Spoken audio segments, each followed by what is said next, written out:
I mean, the biggest skill that's learned in fitness that I would say is applied to business is delayed gratification, right? You go to the gym and you give it everything you have for your first workout, but you wake up the next day, you look in the mirror, you pull up your shirt, no change. So you go again the next day, give it all you got, lift up your shirt again, no change.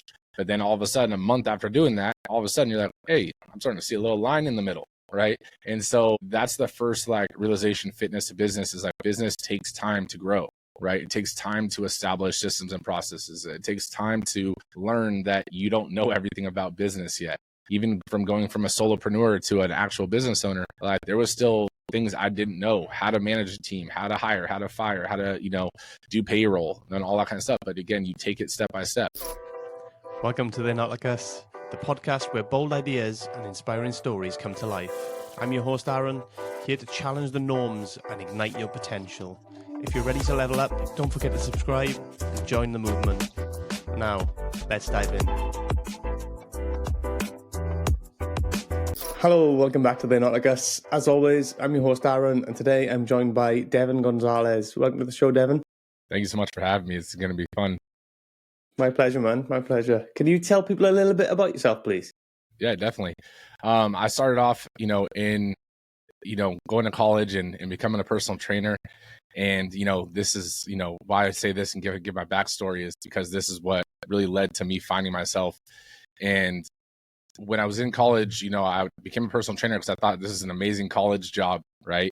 And it's, you make your own hours and, you do all this. But what I really started to notice is that this is what I really started to find my purpose. Like I love seeing clients not just see their results, but see the face, and the reactions they have with that self-confidence building and everything when they, put the work in and they see the results that they've achieved, which led me into switching my major in college from business to kinesiology, the study of human movement, and really kind of set the tone for me moving into from corporate to private, helping build the private side of a business, and then, stepping out on my own. And I really launched a 6-figure in person, not online. And I have to say that because so many personal trainers nowadays are online and, try to glorify that. But I did it in person, which, is definitely a set apart from a lot of people. And then that led me into launching a prep school for basketball athletes and then opening up my own gym, Strive 11 Fitness. And we launched the franchise aspect of it last year. And since then, I've launched a book and so forth, and we've been scaling the franchise. But that's just like a bird's eye quick, couple second, rundown of who I am and what I've done. Yeah, man, it sounds quite a lot to do, actually. If I get the online, fitness industry where you can kind of make a lot of money because you can scale it bigger, right? But how do you do that in person? How do you get that kind of money when you're dealing with in-person clients? I mean, my whole thing was not that I couldn't have done it online, but I really enjoyed, I'm a people person. I love having conversations. I'm not, now I have to be, but I'm not typically a behind the desk kind of person. And so for me, I wanted to figure out a way to do it in person. And that was essentially just through creating referral programs. And I didn't really have a social media presence until I opened a gym and everything like that. So it came from creating packages, creating, upsells, downsells, and all that kind of stuff, but all in person, and really just understanding that the client comes first, right? You become a busy trainer and you get these clients, if you're willing to be flexible. Some trainers would say, I don't start until 8 a.m. and, because I make my own hours. Like there's people that want to work out at 5 a.m. So you're going to say you're not going to come in at 5 a.m. because you're tired. Like, come on. So, I would be there at 5 a.m. and, some days I'd work 12-hour days. Some days I'd work 16-hour days. But I had a list of clients that I even sold on a waiting list. Like they wanted to come train with me and I would text that waiting list. Hey, I have an open slot at 2 p.m. today. Whoever wants to take it gets it. First one basically that claims it has it. And they would let it come in and fill it. Right. And so that was my biggest thing was just I loved it. It didn't really feel like work, even though there were long days because, it was just one of my passions. Yeah, man. Did you do that in like a specific gym or did you kind of go around, travel different gyms as well to do it? So, I mean, when I first started off, I would go to, certain clients' houses and so forth. But then what I came to realize was that the trainers that did that, one either had to charge a significant amount more because now you have to factor in drive time and all that kind of stuff. But then to me, it was like, look, people go to a gym, they go to places where they see the value. Like they'll come to you if they see the value in showing up, right? And so I didn't want to have to charge $300 for the hour because of drive time, and factor that in, because you got to factor the drive there, the drive back, and so forth. And plus, bringing all the equipment. So I actually paid rent at a gym that was a privately owned gym, and essentially was able to train my clients there. I just paid them monthly rent and, got to charge all my stuff. And I was basically a 1099 style employee within their style company, but it was just because of the rent. I would pay them rent. It's essentially, so it was like a reverse 1099 deal, but I had my own S corp and everything like that. So my clients paid me, and then I paid the gym. Fair enough. Because from my experience, I see a lot of kind of trainers come and go in the gym and don't kind of make it. How did you kind of set yourself apart and get like all them clients and stuff? Would you put it down to your marketing, or what would you put it down to? I did zero marketing. That was the crazy thing. Like I didn't do any marketing, traditional or, anything like that. Like no social media marketing campaigns. And so all of it was built off of referrals, right? So for me, the one referral system I would have was with the clients. The thing I started to realize was that people are willing to give you referrals if you're willing to ask, right? And that's where most people get hung up. They're embarrassed to ask, hey, do you know anyone else that, wants personal training, all that kind of stuff? It's like, dude, why not? Like 9 times out of 10, the person knows at least 5 people. They're more than happy if they're loving their results from you and happy with your service. They're more than willing to, vet you out to someone else. But the other part was that I would talk to other business owners in the local area that were within the same fitness niche, such as like, let's say a smoothie spot. I would talk to the employees. I would talk to, those acai bowls, and then even to the membership sales counselors at my gym. I was like, hey, how do you guys, when someone comes in for personal training, like what do you guys normally do? And they're like, oh, we just kind of give it to, whoever. We try to keep a rotation. I was like, all right, is that like club policy? Like what is that? He's like, no. And I was like, all right, you guys send me the referral. You guys send me the person. If they sign up, I'll pay you for it. I'll give you their first session rate, and these are what the rates are. And they're like, okay. So then all of a sudden it was like every single client, it was like they're like, why would we send it to the other trainers? They don't give us any kickback. I'm just going to give it to you.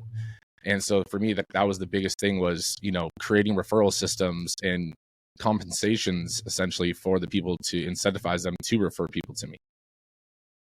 Yeah, smart man. And ultimately as well, I think a referral with somebody word of mouth is recommending somebody. I think that's probably more powerful than any ad you see online, because you have that kind of implied trust already, don't you? Exactly. You already have that. It's almost like a testimonial that you get, so it's not a cold lead that, someone just saw a picture, a video of you and wants to learn more information. The person that's vetting you has already told them about you, told them what they've done with you and so forth. So they've already kind of done half the selling for you. Yeah, man. What do you think the number one factor was then in your success? I think it was being adaptable, right? In being adaptable and being truthful and / authentic, right? So what I mean by that is like a lot of trainers will want to have a niche client, and I only do bodybuilding. I only do, athletics. I only do this. And it's like, you don't have enough clients to only do anything. Like you got to realize that, like you can get there at a point, but in the beginning, if you're not adaptable, then you're just going to be, you're one of tens of thousands, especially in Los Angeles, that claim to be a trainer and the best trainer and so forth. But if you don't have the clients that to prove you as a testimonial, then what does it really matter? Right. So for me, it's like I took clients on that were, I had pro athlete clients, I had amateur, I had high school athletes, all that stuff too. But I also had clients that had Parkinson's. I had clients that had, came back from PT and needed that next step. I had clients that didn't want to go to PT and were like, can you do, certain PT exercises? I was like, look, I'm not a PT, I'm not a physical therapist, but I can do some of those exercises, but I just have to give you that disclaimer, like, this is not PT. And like, yeah, no, I know. Okay. So then other clients that, let's say my Parkinson's clients or, certain clients with certain disabilities, I would let them know, like, look, I'm more than willing to train you. give me a week. I need to do a little bit of digging and make sure that, I know all the factors in this. And then let's just have a first session that's on me. I just want to, make sure I set a game plan before we move forward. And so they'd be, up for it. I would do research. I would look it up, limitations, factors to consider. And then all of a sudden take their first session and really analyze them. Like, okay, this is going to be the game plan moving forward. Right. And so doing that really allowed clients to understand that, look, I'm admitting I don't know your disease or your condition, but I will do the research. I'll come back to you with what I find, and we'll set a game plan moving forward. Sound good? Yes. All right, cool. Let's do it. Yeah, I think people appreciate that honesty as well, right? Because I know I would personally, and I think from what I've seen anecdotally, like other people do kind of appreciate that honesty. And I don't know, I think there's more trust there when people, they know you're not just after a quick buck, and you're actually trying to do a good job, and you're trying to do right by them. And ultimately, that's what people want, right? Exactly. Yeah, so it's interesting that you say as well that you kind of take on all clients as well, because you do see, and there's a lot, like the internet's full of it, and where everybody's just like, oh, you got to be niche down, you got to be really specific all the time. But at the start, you just need experience, and you need clients, and you need to just get yourself out there. Exactly. I mean, at the end of the day, like I get the whole aspect of wanting to niche down on a client, and because it's your favorite kind of person to train. I mean, I had a professional, and she was actually a champion boxer, and believe me, like the sessions with her were, one of my favorites. So it's like, you don't get all of those right out the gate. If you don't have a reputation yet, like you can't expect a D1 athlete to want to train with you.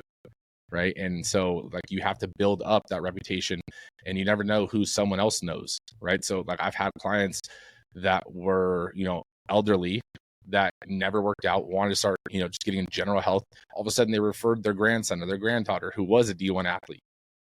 So it's like you can get those clients through referrals by taking on some of those additional clients. Yeah. And I do think it's important anyway that when you start, you need to cut your teeth. You need to kind of, you need to build that base, that foundation, and it's good for you actually to be coaching all these different types of people and from different backgrounds, and with different demands and needs, because that makes you think outside the box, makes you kind of think about things differently, and you're not just kind of pushing yourself down one kind of narrow corridor. And that way, I think when you do kind of find your niche or whatever it is that you're going to kind of pursue, then you have all these extra skills to bring to the table that you wouldn't have had otherwise. Exactly. And it makes it, I mean, for me at least, it kept the day interesting, right? If instead of having to show up and do the same style workouts, the same style client, even though it's your favorite type of client, like year after year after year, like you start to not get burnt out, but it's like, okay, so when all of a sudden you're having to set a game plan or a workout for an elderly client, and then your next one's a D1 athlete, and your next one is, someone that is doing PT, and then, it's all of a sudden you're having to switch up different versions of yourself, and it keeps you on your toes as well. So it keeps the game interesting. Yeah, definitely. Did you ever kind of suffer with imposter syndrome when you started, especially at the beginning when you're trying to kind of coach people, especially if you had some decent athletes? Oh, 100%. I mean, I started personal training when I was 18, and when I worked for the corporate company, the manager that sold, because I didn't have to do any sales at that time when I worked for the corporate company. They had a team that did personal training sales, but they told me straight to my face, like, yeah, if anyone asks, like, you're 24. And I was like, oh, okay, like what? Like, and so everyone that came in assumed I was older, because the way they made it sound was the fact that since I was younger, someone wouldn't, trust or, have as much respect for someone that was 18 telling them what to do for a workout. And so that imposter syndrome of not even one acting, trying to act above my age, I was already mature for my age, but like that already kind of preset almost an imposter syndrome. But after that, and finally, getting older and doing it for years, like I knew that I was one of the best trainers in that corporate gym. And so the imposter syndrome kind of was set aside, and it didn't really matter age to me, because at the end of the day, my clients would speak for me. Yeah. How did you deal with it in the start, though? How did you get past that kind of? Because it must be a bit of a challenge, especially if you're young and you're kind of trying to get all these clients and teach them, specific how to train, how to do this, how to do that, and you must be thinking, are they going to see through me? Are they going to, know that I'm younger and maybe I don't know quite as much as them or something like that? I mean, yeah. I mean, I'll give you two examples of the imposter syndrome and that kind of mindset shift around it. Like the first one being with the personal training, being young, it was having the realization at one point, it was probably a year into personal training and me being 18 and driving into work, and I knew I had a bigger name client coming in for the first session. And then it was like, do I know the stuff that they need to do to achieve their goal? And the answer was yes. And I was like, so then why am I nervous about talking to this person when they're coming to me as the expert? Like they already see me as the expert. So why am I seeing myself as not the expert? Right. And so that was the first realization in personal training. And that kind of let the imposter syndrome settle. But then the second one was, it happened again once, I was building out the franchise and we joined, this mastermind group of business owners. And with the upper tier level of the business owner mastermind that I'm a part of, like there's probably 30 people in it, right? And I'm the youngest one with the newest business in this group. And we went to Mexico for one of the quarterly retreats. And not everyone went to Mexico, so there was probably 8 of us. Now, there's no hiding in the back of the room when there's 8 people, right? And so we had a breakout session, which we basically sat and they aligned all the tables in a circle, and everyone had to say what's going right in their business, what's going wrong in their business, and so forth. And then everyone kind of chips in and gives advice. And this was like, I'm not a super extra, what's it called? I'm not an extrovert by nature. But it was like, okay, this is my time to try to step out of my shell. But I do feel that they're going to see through me because a lot of these dudes are bringing in, and girls are bringing in 8 figures, And so it's like my business is hitting, multiple 6 figures, but not even in the 7s yet. And they're doing more than that. And so it's like, okay, kind of feel it out. I'll give my advice, whether they take it, whether they don't. Doesn't do any harm or anything to me. But if it does help them, then I would be doing them a disservice by not giving it to them, right? So each person that said what's going wrong, I try to give what I would do, give some outside perspective on it. And by the end of it, when it was my turn, because I just happened to be the last person to speak, I let everyone know. I was like, whether you guys take my advice, whether you guys don't take my advice, I was like, it does nothing for me. Benefit, doesn't do anything against me. You guys can pat me on the head, I don't really care. And then I was like, but at the same time, if it did help you in any way, then I would be doing you guys a disservice. And one of the leaders of the group, he was like, afterwards, he was like, honestly, he was like, you're smarter than you realize. He was like, a lot of the things that you were saying, he was like, you're going to be going big places. He's like, you think different. And I was like, and that was like the real eye opener to me. I was like, oh man, okay, like I'm not an imposter as being an entrepreneur, being a business owner. Yes, I have a business, and yes, I am an entrepreneur on paper, but still that weird feeling of I'm not like these guys yet. So am I this at all? Yeah, I get that. And I've never been in like a mastermind group or anything like that, but I take it you're in one because you kind of value mindset and kind of that knowledge sharing quite highly. I mean, I realized listening to podcasts, listening to audiobooks, listening to a lot of the people that I, look up to in business, and all of them talk about networking. All of them talk about, not just masterminds, but, collaborating and so forth. And so at the beginning as an entrepreneur, you think that you have to be the one that solves everything to be an entrepreneur. And that's not how it really works, right? If someone else has walked to that path and you're not looking for those resources, whether it's a mentor, whether it's a networking group, like you're just, hitting your head against the wall more times than you need to just because you're being stubborn. My whole thing with joining the network and the mastermind was, and even for our franchise, that we have a franchise advisor who doesn't just advise, but he launched his own. He grew to 400 locations and sold it. But my whole thing with these networks and mentors is the fact that they've already walked this path. Like, why not get their advice and get their guidance and condense my timeline to success? right? Because I mean, my whole thing is I value time, right? And it's not to say time freedom and, you know, sit on the beach and everything like that, but I would rather get where I would by myself in 5 years in 1 year, right? Yeah, makes sense. And ultimately, as well, the way I look at it, there was I can't remember when it was. It was years and years ago, decades ago. But there was a guy called I want to say Roger Bannister, who broke the first kind of 5 minute mile.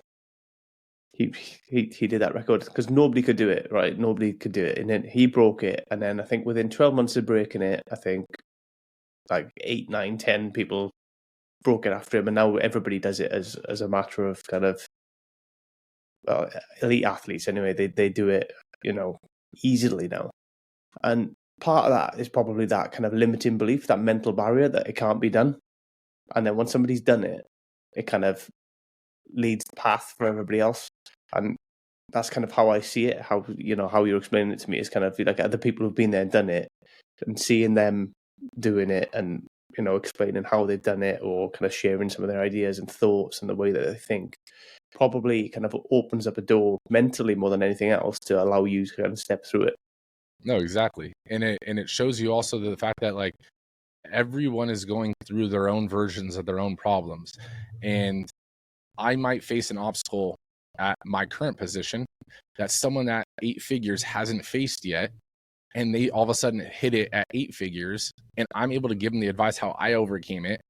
And even though they're above me, like I can still help them in a way, because the journey isn't the same for everyone, right? Not everyone faces problem number 1 at the same time, right?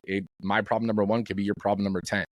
And so it's that factor. And yes, just like you're saying, seeing reality in other people's perspectives allows you to adjust what reality really is.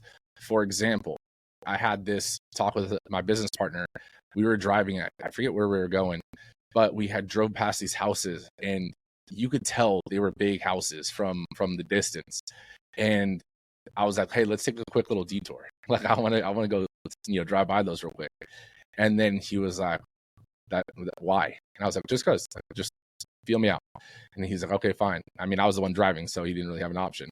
But, you know, we took a little detour, and we're driving past these mansions, like I would say mansions of mansions. Like some of them look like complexes. I was like, yo, pull up Zillow real quick and just see how much these houses are. Like, just curious. And it was like 14 million, 20 million, you know, 10 million. And he was like, this is ridiculous. But you still see cars in the driveway, right? In all of them, it's not a bunch of vacant houses. And then I was like, dude, I was like, that's crazy. He's like, honestly, he's like, I don't even, like, that doesn't seem real.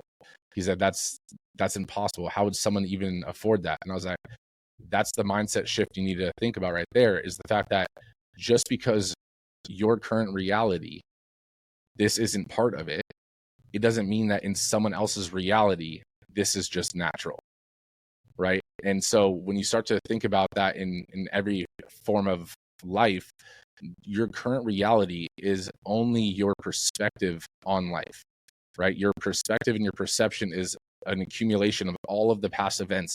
All of the things that you've gone through in life have shaped your current version of what reality really is.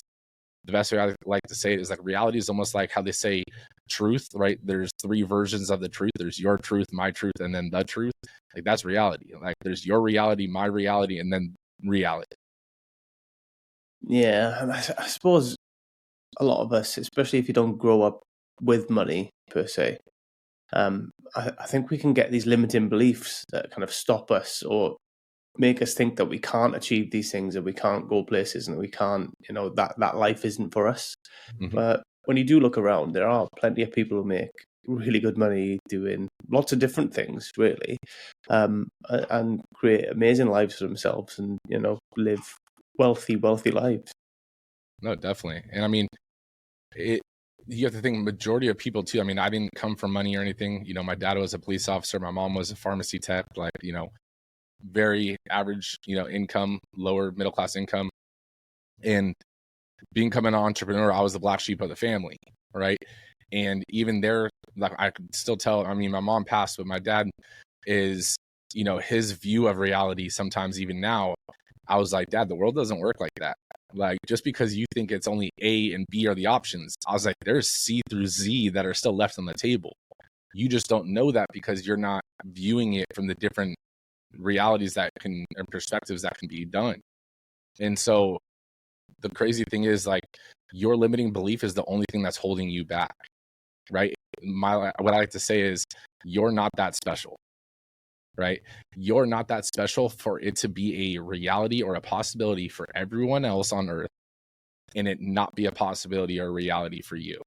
You're not that special. Yeah, it's probably a mindset thing, isn't it? So like if you've got a kind of a fixed mindset, you're kind of, you know, stuck in this is my life. I go to work, I come home, I work until I retire, that kind of mindset, and, you know, buy a house and a mortgage and then try and enjoy the last few years of my life when I've retired kind of mindset, which a lot of people have that. And I understand it because it's kind of ingrained in us a lot of the time, especially if you're kind of working class.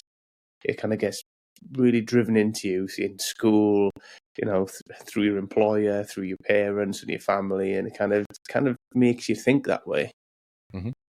I mean, yeah, I mean, it definitely does. And you just have to realize that everything you've been taught isn't that it's not true, but there's other sides and other shades to that, you know, same narrative, right? And so being open-minded and realizing that there's a more colorful world in possibilities is the first, like, mindset shift that you need to have, right? And I think that everything begins and it ends with your mindset, right? If you believe something's a possibility, if you believe something is attainable, it completely is 100%, right? The moment that you stop believing that it's a possibility, or the moment that it's a reality for you, that's the moment that it becomes impossible, because everything that you do, everything that you know, try to do towards it will be, you know, oh, see, this is why it doesn't work. Oh, look, this isn't, you know, possible. Instead of, oh, well, this way didn't work, let me try this way. Oh, this way didn't work, let me see what other ways I can try. And so you just have to think that if you really have a goal, if you really have a dream or a vision, you just have to have the mindset. It's not a matter of if, it's just a matter of when, right? It will happen, but there's no guarantee on when it's going to happen. I mean, for my gym, it wasn't like I found my business partner, we opened a gym and we launched a franchise. Like, that was 3, maybe 4 years of different potential business partners, different failed investors, and so forth. And each time it was like, okay, like, believe me, it was discouraging, but it was like, okay, well, there was a reason that didn't work out, right? There was a reason why, you know, I pulled out of that deal, right? And realizing that there was another fit out there, or there's a way for me just to do it by myself, right? And so you just have to get back on the wagon and, you know, try to find that next path and the next door to open. Yeah, absolutely. Yeah, there was a study, actually, because I did a little bit of research for the show, and there was a study by Stanford, I think, and it said that if you have a growth mindset, so that kind of mindset where, you know, you fail, you try again, you fail, you try again, or try a different way, not having a fixed mindset where you think, oh, I fail, I'm a failure, I can't do it, like, it's not possible. But if you have that growth mindset, you're 34% more likely to achieve long-term success, and that was a proper uni study, so it seems pretty legit. Yeah, no, definitely. And I mean, I agree with that, because you can't fail if you don't give up, right? The moment you give up is the moment you fail.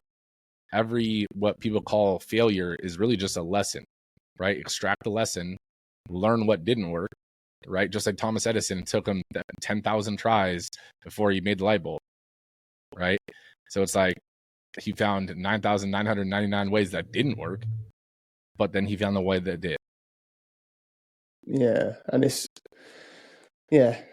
about being. I think failing is quite difficult for people, isn't it, to kind of take, because I think it really hits your ego and makes things quite difficult for you to kind of pick yourself back up and be like, well, no, it's not that bad, I can get on with it, because you just feel embarrassed, I suppose, a lot of the time. I mean, I think the first time is the hardest, right? The first time for anything is always the hardest. You know, trying to achieve something and really, you know, setting yourself and being vulnerable to actually achieve a goal is a hard step. but then it not working out, that first time, like, okay, let me try to do it again. That's going to be the hardest. Once it happens a few times, you're like, okay, well, again, there's another way. I don't know it yet, but let me find it. Right. So it gets easier over time, just like anything. I mean, I'm not sure if you're married or not, but I know that, I've dated a handful of girls and been rejected by, more than that. And it's, all of those were lessons learned leading up to my current wife. Right. And so it's like you're realizing that those failures are lessons in becoming the version of you that you are designed to be. Right. So every failure on a dream or a goal that didn't work is making you that much stronger once you get back up and dust yourself off and get back in the game. And now you're a stronger version of yourself than you were the previous time. Yeah. How do we kind of develop that mindset then, Devin? How do you reckon? How did you develop that mindset? I mean, honestly, it starts with how bad do you want to achieve your goal, right? And it could be in anything.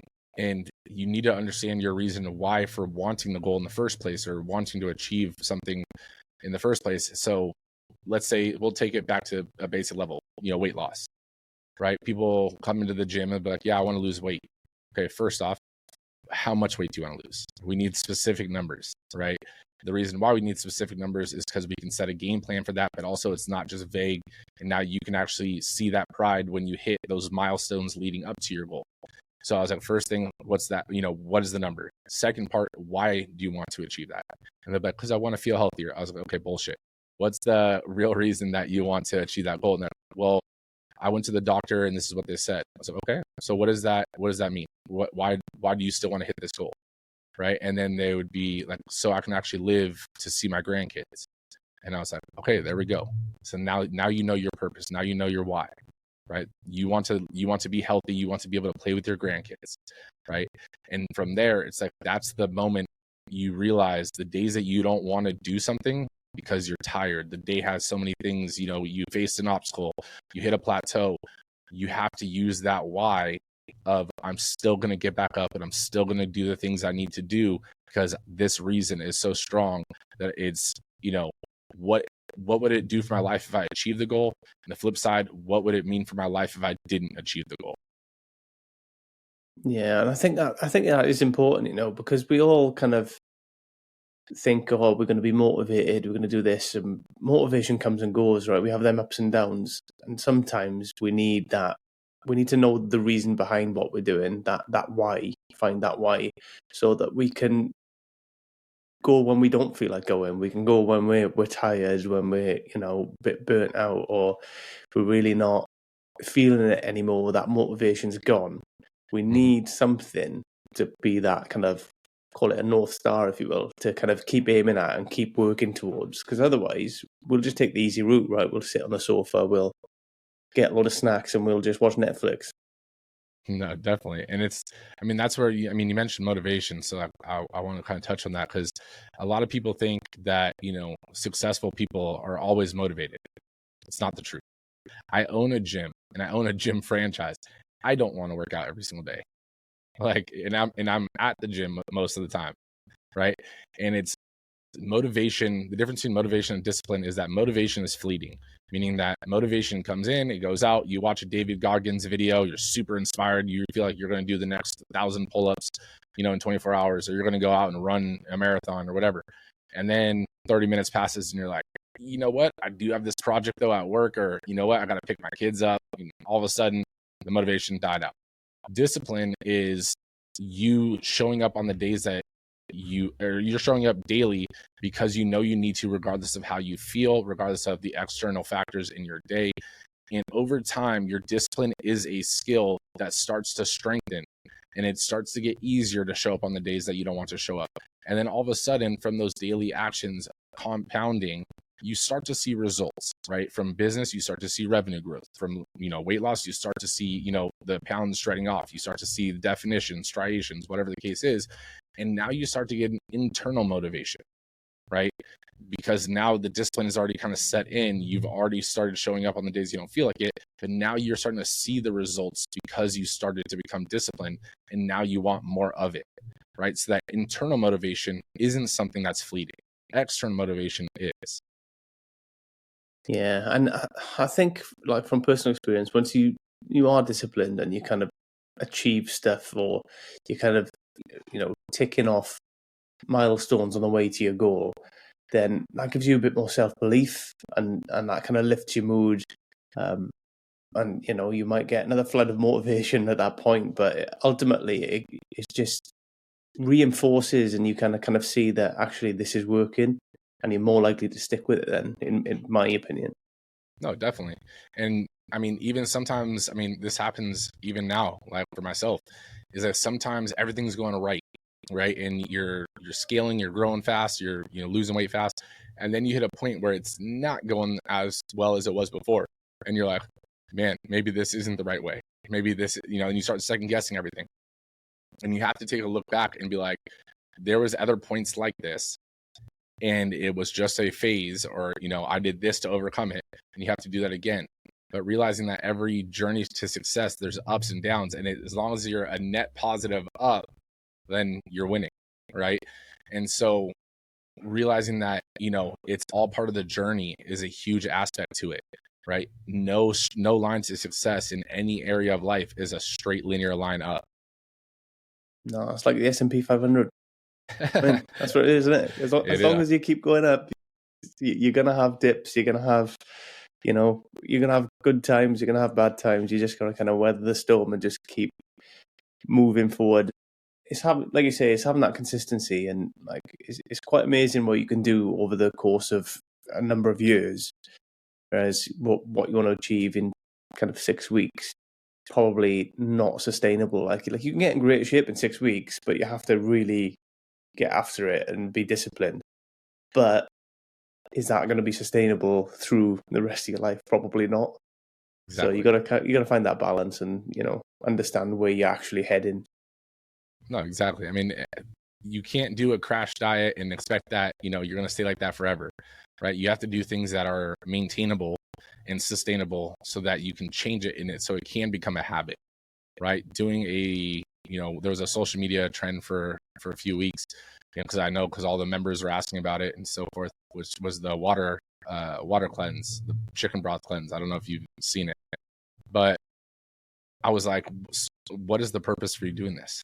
Like, yeah, you'll lose some weight, but then you have to eat again, so you're going to gain the weight back, right? And I was like, you realize it, like that's how it works. Like, you lose weight because you don't do one thing, and then once you do it again, it goes the opposite way. I was like, you have to just start eating cleaner, and so that it can be something that's sustainable. I'm not saying that you can only eat chicken, broccoli, and rice, but what does clean look for you? How do you currently eat now? Let's adjust some things so that we can slowly and gradually start changing it. Over time, there'll be huge changes, but it won't be a huge change right out the gate, right? Your showing up to the gym isn't enough if you don't do the workout. Opening a business isn't enough if you don't go look for clients, if you don't look for, customers, right? You can't just build it and they will come. Like, you need to actively actually let them know you're here. The gym, you need to actively do the workouts day after day so that you can burn the calories. Like, there's a give and take. Yeah, absolutely, man. And I think we all get a little bit impatient with stuff, don't we? And we all kind of, especially for some reason, especially when it comes to fitness, we all want results overnight. We just want instant change, and it doesn't work like that. Like, a lot of people don't realize that they may have taken them, I don't know, 5, 10, even 20 years to get into terrible shape. So how are you you can't turn that around in 6 weeks and sustain it. It's just not realistic, especially because, over that period of time, you've picked up so many bad habits. You're not just going to be able to eradicate them instantly. It's going to take time. It's going to take discipline. It's going to take, a bit of commitment. Exactly. You've done, let's say you've built this body, let's say before, when you were in college, you had the dream body. Okay, how long have you been out of college? 5 years? Okay. Well, in the last 5 years, you've created this new body, right? It's not going to take you 5 years to get back, but you can't expect to do it in 5 weeks either, right? There's going to be a time frame that you need to adjust those bad habits, but also you need to fix and diminish everything that you've added to your body that is a negative, right? That excess fat, the eating habits, the sleep, the not sleeping, all that kind of stuff. We need to correct all these things in small increments as well, so they can be sustainable, and it doesn't feel like 180 on your life, and then you're like, you know what, this is too much. I'm not even going to do it. It's not worth it. Yeah, it's definitely something that I think we're all bad at as humans, kind of that impatience. I'm just wanting things now, but yeah, if we can look at things objectively, then we can get really good results. From a fitness perspective, right? How have you what lessons have you taken from fitness itself and coaching into your business?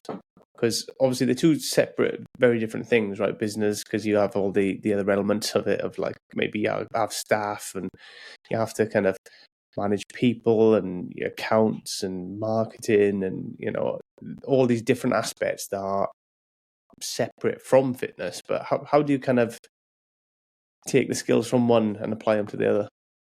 I mean, the biggest skill that's learned in fitness that I would say is applied to business is delayed gratification, right? You go to the gym and you give it everything you have for your first workout, but you wake up the next day, you look in the mirror, you pull up your shirt, no change. So you go again the next day, give it all you got, lift up your shirt again, no change. But then all of a sudden, a month after doing that, all of a sudden you're like, hey, I'm starting to see a little line in the middle, right? And so that's the first realization fitness to business is business takes time to grow, right? It takes time to establish systems and processes. It takes time to learn that you don't know everything about business yet. Even from going from a solopreneur to an actual business owner, there was still things I didn't know: how to manage a team, how to hire, how to fire, how to do payroll and all that kind of stuff. But again, you take it step by step. You didn't know how to set your workout splits in the beginning, the most effective workout splits, to get the most effective results for a person. But then you did some research, you looked it up, right? You tested some stuff out. Some things work for you in this business industry. Some things work for it in a different industry, but it might not work for a third industry. So you have to test and try stuff out, just like fitness, right? A workout or a nutrition plan might work for someone, but it might not be the best one for you. But that doesn't mean there's not another version of that. So realizing that, just like fitness, you have to be adaptable, right? Being a business owner, you can write a business plan, and I guarantee it's not going to be everything. When you go to launch your business, isn't going to be in that business plan, right? And half the stuff you wrote in it, probably you're not even going to end up doing, right? Business plan is just good to get funding and getting investors on board and so forth. Besides that, that's all just guesses that you have. Once you open doors, and you have to start being adaptable to what reality sets in for you at the time, right? And so the other aspect from fitness and personal training and being a business owner is communication, right? Being open with the team, letting them in, having them see the vision, right? Just like personal training, you let them see the vision of their goals. You let them know in the process. You keep them updated on their process. And so I think those are some of the biggest things going from, personal training to business owner. It's you need to be adaptable. You have to realize that there is delayed gratification, because anything that's worth value, there's a cost to it, whether it's your time, whether it's your effort, or whether it's financial, right? So be willing to, afford that cost, because that's why it's of value to you. And the last one is just communication and really understanding that with both personal training and both, a business, your main thing is serving. You're there to serve, right? Whether it's you're there to serve your clients, or now it's I'm here to serve my team. And my main job essentially is just giving my team the resources, the tools they need to do their job effectively. My job is essentially, I'm just a problem solver now, right? So that's the biggest thing, is realizing that you just are there to serve. And when your main focus is of service, the money comes. But if your main focus is on money, it usually doesn't come. Yeah, I concur with that. And I think it's important that people do kind of focus on people and relationships really a lot as well, because that's what business is, right? You all have customers and or staff, and them relationships can make or break, the success of that company, really. Because if you are serving your staff and your staff are serving, the customers, then ultimately everybody is getting something valuable out of it, and then they'll want to buy into it more, and keep coming, and the whole thing will grow. Right. And I will say one more that, is being intentional, right? Just like in fitness, when you do a workout, I had told my client this one time, before we opened the gym, we actually were running the program in the park for a year, just testing it out and stuff, because we had unlimited space essentially. And she showed up to this workout and she was like, well, at least I'm here. Isn't that enough? And I was like, and I don't know why I thought of this analogy when I said it, but I gave myself a pat on the back. I was like, you could show up to the library and not read a book. All right. And then she just looked at me and she just started cracking up. And then she's like, where did you hear that? I was like, honestly, that was the first thing that came to my mind. But it's the same thing for fitness and business. You could show up to a workout to do a check-in on Facebook, but that doesn't mean you did the workout or you gave it your all in the workout. So you're not going to reap the rewards of the workout. Just like business, when you're there, you have to be intentional. You have to be actually engaged with the team. And I'm not saying that the numbers aren't important, because that is an important aspect of business, but you have to be intentional about it. What are your goals? How do you serve the team so that we can hit these goals, right? So being intentional about what you're doing when you're doing it, even with family, like my wife and my daughter, when I'm with them, Like my focus is on them. I'm not focused on business. I'm not focused on other stuff. Like I give them my attention and time, because that's how you create value. If you're there, but you're not really there, but why even be there at all? Yeah, I get that, and it's difficult. Sorry, my dog's going wild in the background there. It's standard. Turn the gain down. I might drown him out a little bit. Yeah, no, I get it, and you do need to be intentional about what you're doing and what you're trying to achieve. And like you say, whilst the numbers are important, I think if you're intentional and you are serving people, I think the numbers are a byproduct of that. And if you do that well, I think they'll come and they'll follow. Yes, 100%. Yeah, definitely. So, Devin, you said you wrote a book as well. Tell me a little bit about your book. So I wrote a book. It's called Money Muscle Mindset. It's on Amazon. It was an Amazon bestseller. And essentially, I always thought it was cool, when people say that they wrote a book. So that was always a goal of mine, and I didn't know what I wanted it to write on. But then after opening a gym and launching the franchise and everything, I was like, well, I know how to open gyms, So I wrote a book essentially that is the book I wish I would have had when I opened my first gym, right? Giving the ins and outs, that the raw, no fluff, truth. How do you find, how do you create a niche? How do you find a client avatar? What is a client avatar? How do you find a location? How do you negotiate on location, and all the stuff in between? But the first chapter and the last chapter are on mindset, both personal and then entrepreneurial. And because that's going back to, I believe everything begins and ends with your mind, I wanted that symbolism to be in the book as well. So that's why it's the first and the last chapters. But in each chapter, there's a chapter bonus that you can scan the QR code, and it will take you to a landing page that you don't need to put your email in or anything like that. It's free, give me. And it has a video of me diving into more in depth about the chapter itself. And then on each of the chapters, there's a downloadable template or something to correlate with the chapter. Again, you don't need to put any information into to download the stuff. It's just my give back. And then at the end of the book, though, it does talk about Strive 11 Fitness, in the last 3 pages, that if you after reading the book, you're like, look, this is, too much. I'd rather just, I like what you got going on at Strive 11 Fitness. Then you can scan the QR code and you can learn more about what we got going on. We'll schedule a call. So what is it that you've got going on there then? Tell me a bit more about Strive 11 Fitness. So Strive 11 Fitness is a bootcamp style model, right? The difference is, I will say the creation was from when I was personal training, right? A lot of my clients didn't want to do homework and, programs I would write for them in between our sessions, because most clients don't show up every single day for personal training. It's, way too costly. But they would agree to go to boot camps and stuff in between our workouts. And over the years, they basically came back with different complaints. The classes didn't line up with their schedule. The cost was too expensive. They got charged they had an emergency. They couldn't show up. They got an extra fee for not going to the pre-booked class. And then I realized, I was like, it's crazy. All these different boot camp companies all really do the same thing, have the same model, same, business structure. Why aren't they solving these current like core problems, right? And so I was like, is it not a possibility, or is it just, no one's thought of it? And so over the next year or so, I started putting together a program, testing it out, and to solve those main issues. So Strive 11 Fitness is a bootcamp style model, but we have no class times, right? So you can show up at any time, just like a big corporate gym, and you can start your workout. But once you walk in the doors, you still get that energy, that environment of a boot camp, right? Because there's other people doing the workout of the day. The 11 comes from the 11 different stations, and every day it changes depending on the muscle splits. But when you come in, you get that energy. So it's like a big box blended with a traditional boot camp.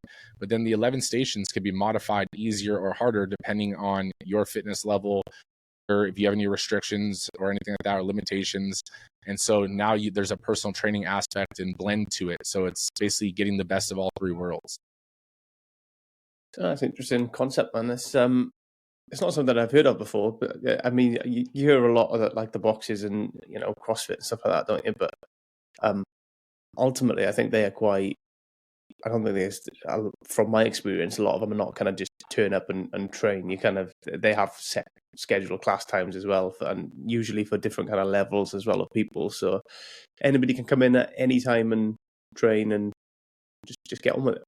Exactly. And I mean, doing so allowed us to change up the business model overall as well, because traditionally for coaches, they get paid per class, but classes don't run consecutively. They run with usually like a 15-minute gap in between. So they'll get paid for 4 classes, but they'll be at location for 5 hours. So it's like they work for 5 hours, get paid for 4, and we didn't think that was right. So since we have a never-ending essential workout, our trainers clock in, they clock out. So every minute that they're here, they're getting paid for. And so that was one of the things that we wanted to change. And then as well as we don't have a sales staff.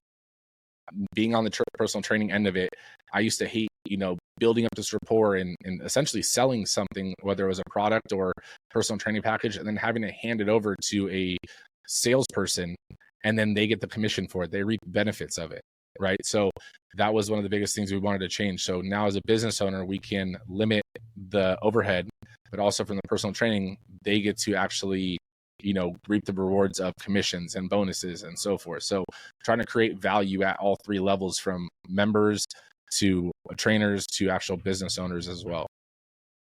Yeah, it's quite interesting actually. How do they find that though? How do they find actually doing the selling, or is it just much like they were doing before and they just closing the deal now rather than passing it to somebody else to close? I mean, yeah, they're pretty much, it's the same exact thing that they were doing before. Clients ask about supplements, they talk about supplements, and then all they do is check it out, And so it's like they don't have to do any of those things when, especially with the boot camp model, a client will come in and try a workout, right? And so when the trainer takes them through their first workout with the whole class, at the end, traditionally a salesperson will try to close them and show them the different memberships. But they just built all this rapport with that trainer on the floor that had just pushed them through the workout. So who are they going to be the most comfortable with talking about their goals and everything at the end of it as well, right? So we actually teach our trainers how to sell, and we don't do hard sales or hard closing or anything like that, but ask questions. Why is that person here? What is their reason why? And so forth. And that's how you build the rapport. So at the end, they already know whether they like it or they don't. Now you show them the solutions to achieve the goals that you guys talked about at the beginning. Yeah, and it comes back to what we discussed at the start of this as well, when we talked about your you being a fitness instructor at the start, and it's that building that trust in it. It's that trust of kind of referral. You've built a rapport with somebody, you've built a relationship of sorts with somebody, and now they have that element of trust, and they're more likely to buy from you than somebody else. Exactly. I mean, that's 100% it. I mean, traditionally, if you go from trainer and all of a sudden you're getting handed off to a salesperson, the customer's guard immediately goes up because they know that now it's a sales talk, right? And so with that part, it's like you take that away and you kind of break that barrier down a little bit as well, so that it's still the same person that was pushing you and motivating you and knows your goals and everything like that. The numbers part is uncomfortable for a lot of people in terms of trainers to talk about, but it gets easier with time. And that's one of the things that, we do help them with, because that's a skill that they can take anywhere. Yeah, absolutely. Devin, what advice would you give to someone then who wants to kind of turn their passion into a scalable business like you have? I mean, the first thing is just to find out what your passion is, right? And then start to explore, like, how can you make money doing this, right? For personal training, obviously it's a lot easier, but let's say you're an artist, right? How could you start selling your art? I've seen crazy things in terms of like people designing Nike Dunks and making different art forms in Nike Dunks and selling them as, one-offs. Like, how can you start to monetize your passion? Right. And then the next thing is, you don't need to, I mean, for me personally, I'm the kind of burn the bridges or burn the boats and figure it out. That's just how I operate. Not everyone needs to do that. And I don't suggest that because it can be a high stress environment, but start it as a side project, right? Now you have your normal job, you do this on the side.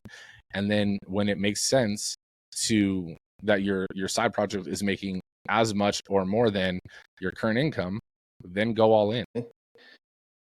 It's good advice there, mate. How can people kind of follow you or find you to get involved with Strive 11 or some of the other stuff that you've got going on? So, I mean, all my social medias are fairly the same. Devin, DEVAN .Gonzalez, GONZALEZ.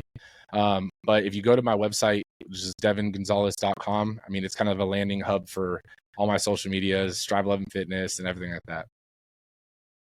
Cool. What about your book? Where can I get hold of that? That's on Amazon. I will be putting it. I have said I was going to do it already, but I'm going to put it on my website as well. But if they go to Amazon, it's just Money Muscle Mindset, and you can get a hard copy, Kindle version, or paperback all through Amazon. Amazing. Makes it easy work, doesn't it, doing Amazon? 100%. Absolutely. Devin, I'm going to bring this episode to a close shortly, but before we go, do you have any kind of final thoughts or messages that you want to leave people with? I will say, if you have a goal or if you have a vision, you have a dream, right, go for it. If someone else has already done it, going back to that 5-minute mile example that you spoke about earlier, if someone's already achieved it, that's your proof. That's your testimonial that it is a reality, right? That means that it is a possibility. So it's not a matter of if, it's just a matter of when. Start working towards it and don't give up until it's achieved. Yeah, man, it's that consistency again. And it's getting that mindset right and that consistency, that kind of 1% improvement day on day kind of really adds up and accelerates, right? Exactly. Cool. Devin, it's been an absolute pleasure talking to you. So I really, really thank you for taking the time to talk with us today. Thank you. It was a true honor. My pleasure, mate. Thank you very much. Take care. Take care. Bye. Thanks again for being part of this journey. Stay tuned. We've got even more great conversations coming your way.